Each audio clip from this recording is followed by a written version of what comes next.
I'm Dr Bongo, and I'm being awfully self-indulgent at the moment and taking over the pod. Got a couple of poems to tell you. I'm going to start off with one about how homework taints innocence. When my sister Stevie Jane was aged 6 and innocent, she came home from school with a project on the environment. Having exhausted all our books on her lengthy toil, she sweetly typed into Google, "birds covered in oil." Mother dashed across the room without a jot of grace. Seemingly not in time though, you should have seen her face.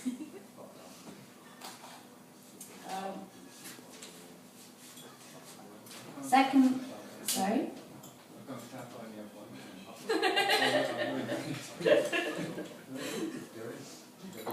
This second piece is an angry letter to the cash point at the co-op on Lewis Road. That's right, yeah, the slowest cash point in the world. It's called Dear Cash Point. As I'm approaching your screen, and you are still thanking the man who's walked off, having done with his banking, and you won't take my card, though your wheels are cranking, I realise the glare of the sun is screen blanking. To block out the light, I contort and I twist, and I'm hunching my shoulders and bending my wrist, and I'm shaking my head and I'm shaking my fists. The urge to walk away now is hard to resist. The lapse of this 10 seconds alone feels drastic as I mimic the Chuckle Brothers with this bit of plastic. I wanted a tenner, not this flaming slapstick. Then at long last it goes in. Fantastic. Round 2, here we go. Ding ding, beep.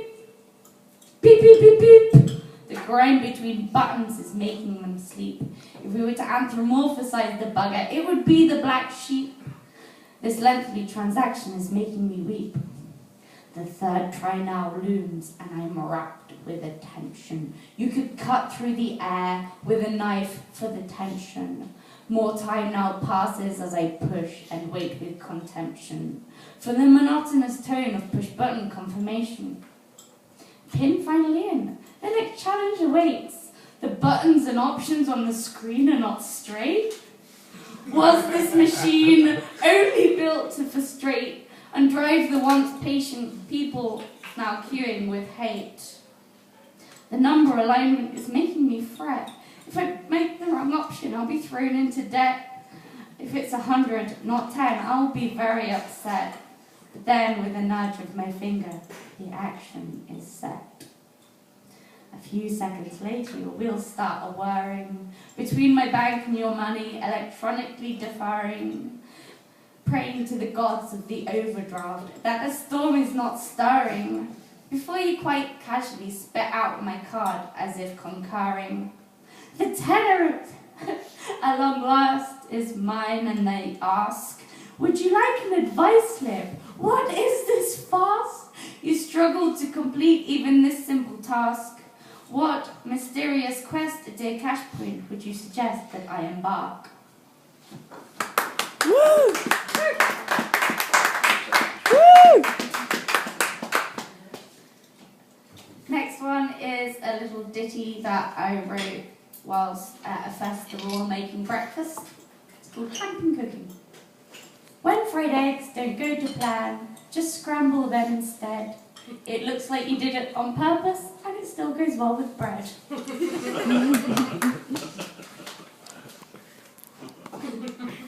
I'm going to perform now to that I'm best known for, and my lovely friend over there can actually quote me now word for word, but there's quite a few people here who haven't heard it, so I'm going to read it anyway. Hey. Sorry, you knew. The first one's called Wow Widow, which is written for anyone who's been near anyone that's computer obsessed, especially in the context of a relationship.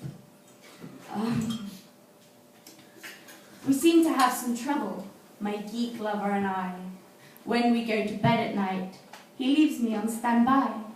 When he takes my clothes off, it's really not the same vigor or enthusiasm as unwrapping a new game.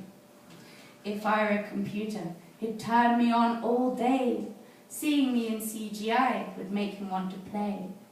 But when I nibble his earlobes, he treats me with disdain. I have buttons too, you know. They just don't look the same. I've tried to show an interest. Watched closely whilst he's slayed. Tried to fathom why he'd rather be an elf than get laid. Maybe I'll try explaining in terms that he can get. Because I'm not machinery, it's fine when I get wet. And if tonight again I have to please myself, it won't just be the monsters that do damage to his health.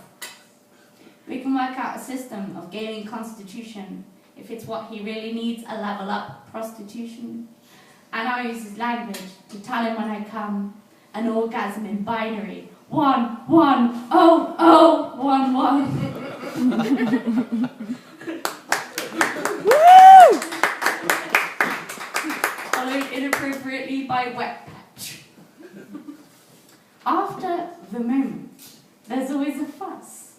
My darling, we whisper, something's come between us. During the action, you sneakily slide, moving our bodies more onto my side. And after it all, I'm left bereft and you smile. You bastard, I sleep on the left. Being the sort to deal with an issue, I frantically dab and rub with a tissue. But being the nature of the juices of sin, it's now just a wet patch with bits in. I'm going to end this now with 2 quite short ones. They're both haikus. One's called Fuck You Haiku. Rebelling without a cause. 7 and then 5. Then back to 7. Fuck you. And the second one's called Vagina Haiku. You called me a cunt. Warm, furry, and inviting. I think I might be. I've been Dr. Bongo. Thank you very much.